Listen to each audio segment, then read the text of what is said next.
Okay guys, kita King Myvi ni servis 2 tahun dah. Sepatutnya servis 6 hari bulan 4 2024 guys. Hari ni dah 10 hari bulan 4 2026. So hari ni kita akan buat major service untuk King Myvi. First kita akan buat battery check dulu lah. Battery dia dah 37%. So memang nak mati dah actually. Cuba tengok ni brake fluid dia. Macam dah berlumut ke ah. Mata sudah merah. Air filter dia boleh guna lah lagi 1-2 kali servis. Tapi customer minta tukar, kita tukar terus lah. So kita akan tukar dia punya part-part juga lah.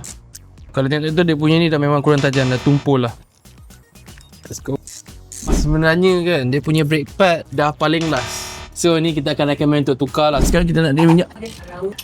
Okay, next ATF. Okay, alright. Dan kita buka.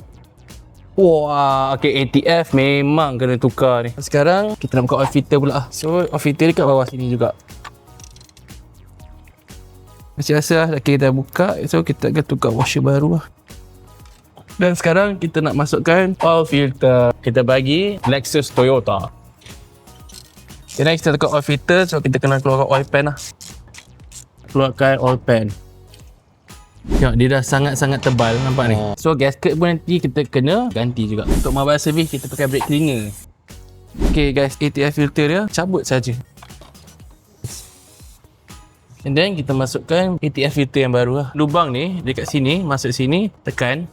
So settle lah. So kita masukkan gasket jangan lupa. So basically kita kena align dulu. Kalau dah rasa semua gasket masuk baru kita ketatkan. Dan kita nak masuk ATF. Kita masuk NTN 3.5 dulu, lepas kita akan check dipstick lah. Next kita masukkan minyak enjin menggunakan Mija Autocare Primo Synthetica dalam 3.8 liter guys.